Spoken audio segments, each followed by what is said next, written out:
सावन के तीसरे सोमवार हो जाइए सावधान। सावन के तीसरे सोमवार भूलकर भी क्या ना करें। सावन के तीसरे सोमवार किन चीजों से दूर रहें, देखिए सिर्फ धर्म ज्ञान पर। नमस्कार, धर्म ज्ञान के दर्शकों का स्वागत है। मैं हूं आपके साथ कविता राणा, मेरे साथ राजपुरोहित मधुर जी। मधुर जी, स्वागत है आपका। सादर नमस्कार। सावन की शुरुआत हो चुकी है। जी हाँ, 2 सावन के सोमवार बीत चुके हैं और अब जो कि तीसरा सोमवार आपके 5 अगस्त को पड़ रहा है और एक बार पुनः मौका है भगवान शिव और शक्ति की कृपा प्राप्ति का। और ऐसे में देखिए, आज हम ये जानने की कोशिश करेंगे कि सावन के तीसरे सोमवार राशि अनुसार आपको ऐसा कौन सा कार्य नहीं करना, अन्यथा भगवान शिव द्वारा जो कुछ भी आपने पाया है वो आप खो देंगे। तो क्या ऐसा मुमकिन है? हमें किन चीज़ों का ध्यान रखना भी बहुत ज़रूरी हो जाता है अपनी पूजा पाठ में, अपनी दिनचर्या में। और सोमवार का दिन है और वो भी सावन का तीसरा सोमवार, तो विशेषकर क्या ना करें, आइए जानते हैं, बताएं। श्रावण के सोमवार के अंतर्गत कहा जाए तो तीसरा सोमवार जो है वो अपने आप में बहुत ही अद्भुत है। अद्भुत ये है कि भगवान शिव की कुछ ऐसी प्रमुख तिथियां हैं जिन पर भगवान शिव का वास स्वयं में समाहित होता है। वो पार्थिव शिवलिंग जब हम बनाते हैं तो शिववास देखने की जरूरत नहीं पड़ती। तो ऐसे में प्रतिपदा तिथि जो आ रही है, प्रतिपदा तिथि में भगवान शिव जो है सोमवार के दिन वो धरातल पर विराजमान रहेंगे और उस दिन का एक ऐसा संयोग आ रहा है जो कि सुख समृद्धि को प्रदान करने वाला है। सुख समृद्धि को प्रदान करने के साथ साथ संतान की प्राप्ति हेतु अगर जो व्यक्ति कामना कर रहा है कि सोमवार का व्रत हम संतान की प्राप्ति के लिए कर रहे हैं, या विद्या में अग्रगण्य होने के लिए कर रहे हैं, या धन को एकत्र एक संग्रहित करने के लिए हो रहे हैं, तो ऐसे में ये सोमवार व्रत जो है, अर्थात प्रतिपदा का जो व्रत है ये सोमवार का, वो अपने आप में बहुत विशेष है, बहुत महत्वपूर्ण है। खासकर ध्यान देना होगा 12 राशियों के जातकों को किस तरीके से इस व्रत को करना है और भगवान शिव की उपासना में ऐसी विशिष्ट क्या वस्तु चढ़ाई जाए जिससे भगवान शिव प्रसन्न हो और आपका सोमवार के दिन का व्रत जो है वो संपूर्णतः सिद्ध हो। जी बिल्कुल। और शास्त्र भी यही कहते हैं कि विधि विधान द्वारा की गई पूजा का ही आपको फल मिलता है, अन्यथा इसके उलट आप अशुभ प्रभाव के आप ग्रसित हो जाते हैं। तो आइए राशि अनुसार अब हम राजपुरोहित जी से जानने की कोशिश करेंगे कि सावन के इसी तीसरे सोमवार के दिन खासकर राशि अनुसार आपको क्या नहीं करना चाहिए, कौन सा वो एक कार्य है जो भूलवश नहीं करना चाहिए, अन्यथा आप बहुत कुछ चीज़ें गंवा सकते हैं। सबसे पहले बात करेंगे हम मेष राशि की।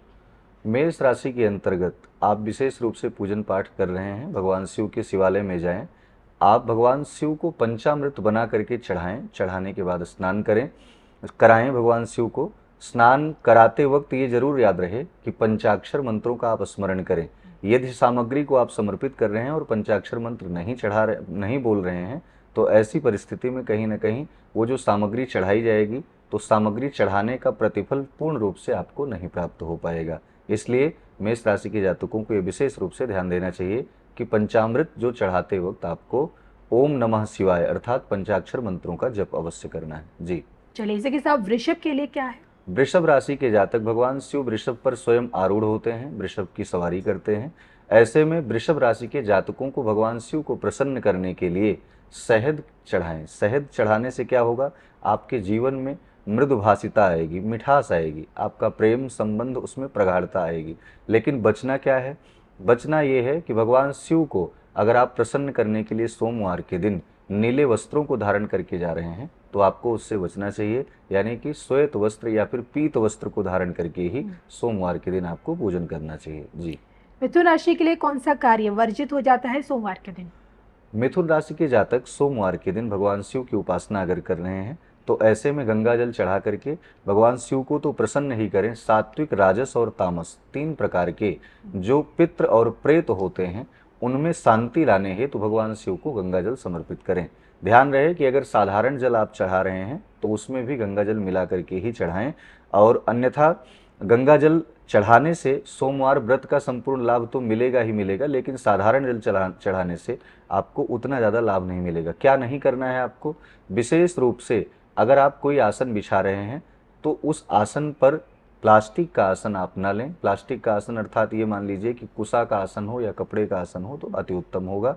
आपकी पूजा का अर्थात सोमवार का संपूर्ण फल आपको प्राप्त होगा। जी चलिए, मेष वृष मिथुन के बारे में जाना और अब बात करेंगे कर्क राशि के बारे में। कर्क राशि के जातक भगवान शिव की उपासना करने के लिए तृतीय सोमवार पर भगवान शिव को प्रसन्न कैसे करें। प्रसन्नता में आप भगवान शिव को दूध समर्पित करें, श्यामा गाय का दूध हो। यदि आप दूध भैंस का लेकर के आ रहे हैं तो आपको चढ़ाने से वर्जित है, आप दूध न चढ़ाएं। इससे अच्छा ये है कि भगवान शिव को बिल्व पत्र आप समर्पित कर दें। अब वर्जित कार्य ये है कि अगर आप दूध चढ़ा रहे हैं तो वो गाय का ही आप दूध चढ़ाएं, अन्यत्र और किसी भी दूध का उपयोग ना करें। जी, कर्क के बाद आगे बढ़ते हैं और अब सूर्य की राशि सिंह के बारे में। सिंह राशि के जातक भगवान शिव की उपासना कर रहे हैं या व्रत कर रहे हैं तो सोमवार के दिन भगवान शिव आपके जीवन में सदैव एक ऐसा उत्सव, एक ऐसा अवसर लेकर के आएं कि आपकी यश कीर्ति हमेशा महकती रहे, चहचहाती रहे और जिस गली से आप निकले आपका वर्चस्व वहाँ स्थापित हो। तो ऐसे में भगवान शिव को चढ़ाने इत्र चढ़ा करके भगवान शिव को समर्पित प्रसन्न करें।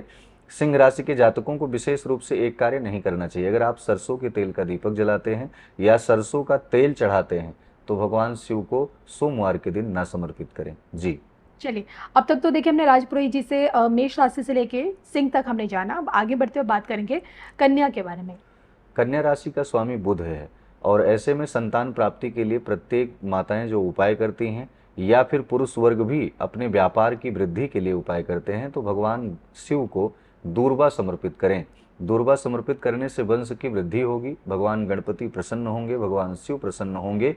खासकर आज के दिन अगर आप भगवान शिव को दूर्वा चढ़ाते हैं सोमवार के दिन तो आपके जीवन में तमाम उन्नति के मार्ग, व्यापार के मार्ग प्रशस्त होंगे, खुल जाएंगे।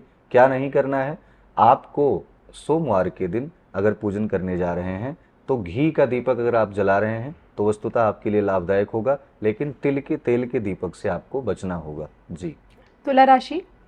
तुला राशि के जातक, तुला राशि के लिए अगर देखा जाए तो भगवान शिव की प्रसन्नता के लिए सुगंधित तेल चढ़ा करके भगवान शिव को प्रसन्न करें। सुगंधित तेल यदि उपस्थित नहीं है तो आप किसी भी तेल का उपयोग कर सकते हैं, वस्तुतः वो स्वच्छ और शुद्ध होना चाहिए।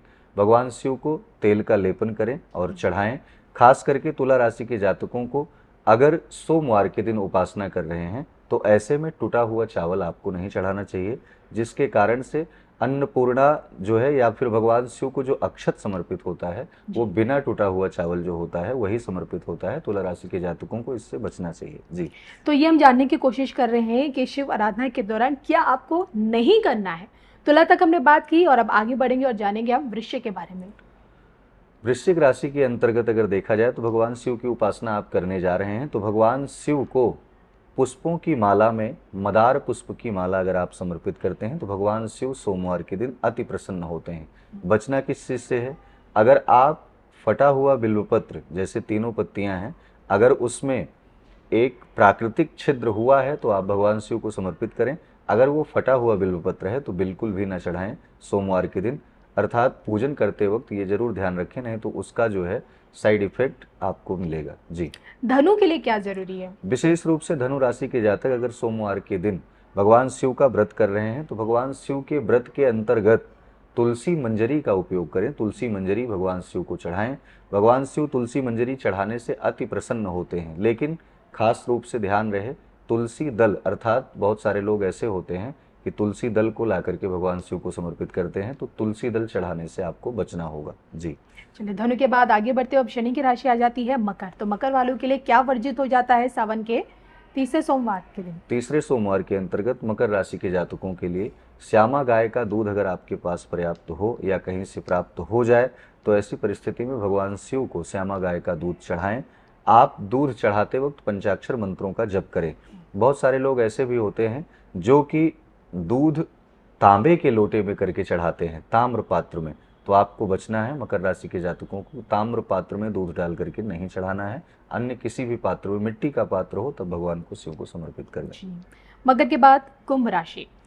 कुंभ राशि का स्वामी शनि, शनि को प्रसन्न करने के लिए बहुत सारे उपाय किए जाते हैं। ऐसे में तीसरे सोमवार के अंतर्गत शनि जो है कुंभ राशि के जातकों को भगवान शिव को प्रसन्न करने के लिए काले तिल का उपयोग करें। पूजन के समय काला तिल ले जाएं, भगवान शिव के शिवलिंग पर समर्पित करें और समर्पित करते हुए भगवान शिव से प्रार्थना करें कि आपके जीवन में नवग्रहों में जो क्रूरता है वो प्रसन्नता की दृष्टि हो। आपको क्या नहीं करना है, अगर आज के दिन अर्थात तीसरे सोमवार के दिन कुंभ राशि के जातकों को पुष्प में खास करके गुड़हल का पुष्प चढ़ाने से बचना चाहिए। जी। इसी के साथ मीन राशि। मीन राशि के अंतर्गत भगवान शिव के जल तत्व कारक चंद्रमा भी अर्थात गंगा भी उनकी जटाओं में विराजमान रहती हैं। तो ऐसे में मीन राशि के जातकों को भगवान शिव को गंगा जल चढ़ा करके उन्हें प्रसन्न करना चाहिए और गंगा जल चढ़ाते हुए पंचाक्षर मंत्रों का जप करना चाहिए। ध्यान रहे कि अगर आप भगवान शिव की उपासना कर रहे हैं तो मीन राशि के अंतर्गत एक खास करके ये भूल ना करें, आप जो भी ऐसे व्यक्ति हैं जो वस्त्रों का विशेष रूप से ध्यान नहीं रखते, यानी कि आपको सफ़ेद वस्त्र ही सफ़ेद रंग का वस्त्र ही धारण करके आपको जाना है, अन्यत्र किसी और रंग के वस्त्रों को धारण करके तृतीय सोमवार के दिन आप विशेष रूप से पूजन करने से बचें।